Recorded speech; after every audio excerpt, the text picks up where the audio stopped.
ഞങ്ങൾ ആദ്യമായി ഉടമ്പടി എടുക്കുന്നത് ഓൺലൈനായിട്ടാണ്. എന്റെ പേര് ജസ്ന.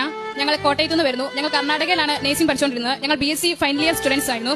ഞങ്ങൾക്ക് കിട്ടിയ മാതാവ് ഞങ്ങൾക്ക് തന്ന വലിയൊരു അനുഗ്രഹത്തിനായി നന്ദി പറയുന്നു. ഡിസംബർ 16, 18, 20 തീയതികളിൽ ഞങ്ങളുടെ ഫൈനൽ ഇയർ എക്സാം നടക്കുകയായിരുന്നു. അതിനു മുമ്പ് മാതാവിന്റെ ഡിസംബർ 7-ാം തീയതി മാതാവിന്റെ പ്രതീക്ഷീകരണ ദിവസം ഞങ്ങൾ 20 തവണ മാതാവിന്റെ പ്രതീക്ഷീകരണ പ്രാർത്ഥന ഒരു റൂമിൽ മാതാവിന്റെ പച്ചത്തിരിയും നീലത്തിരിയും കത്തിച്ച് പ്രാർത്ഥിച്ചു.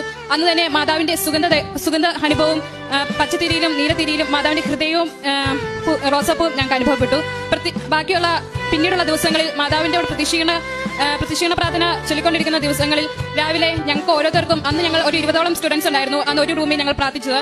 അന്നല്ല അത് ബാക്കിയുള്ള ദിവസങ്ങളിൽ മാതാവിന്റെ ഈ റോസാപ്പൂവും ഹൃദയവും ഞങ്ങൾക്ക് ഓരോരുത്തർക്കുമായി അനുഭവപ്പെടാൻ തുടങ്ങി. പിന്നെ ഞങ്ങളുടെ 3 എക്സാമും വളരെ പാടായിരുന്നു. ആദ്യത്തെ എക്സാം തന്നെ എന്തെഴുതണമെന്ന് അറിയില്ലാതെ അങ്ങോട്ടും ഇങ്ങോട്ടും തന്നെ നോക്കിയിരിക്കുകയായിരുന്നു.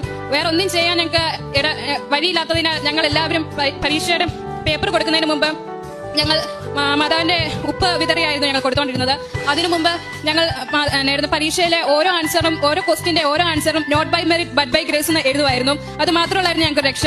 ഞങ്ങൾ 3 എക്സാമും ഞങ്ങൾക്ക് വളരെ പാടായിരുന്നു. പിന്നെ ഞങ്ങളുടെ കന്നഡ സ്റ്റുഡൻസ് ഉണ്ടായിരുന്നു. അവരോട് ഞങ്ങൾ ഈ മാതാവിന്റെ അനുഭവങ്ങളെ കുറിച്ച് പറയും. അവർ ഉടമ്പടി എടുക്കുകയും അവരും ഞങ്ങളോട് ചോദിക്കുമായിരുന്നു എക്സാമിന് മുമ്പ് ഞങ്ങൾക്കും കുറച്ച് ഉപ്പ് തരാമോ എന്ന് ചോദിച്ച് ഞങ്ങൾ ഉപ്പ് കൊടുക്കുമായിരുന്നു. ഡിസംബർ 6-ാം തീയതി ഞങ്ങളുടെ റിസൾട്ട് വന്നു. അന്ന് പ്രാർത്ഥിച്ച ഞങ്ങളുടെ എല്ലാവരും നല്ല മാർക്കോടെ ഫസ്റ്റ് ക്ലാസും ഡിസ്റ്റിങ്ഷനും കിട്ടി. ഞങ്ങൾ എല്ലാവരും പാസ്സായി.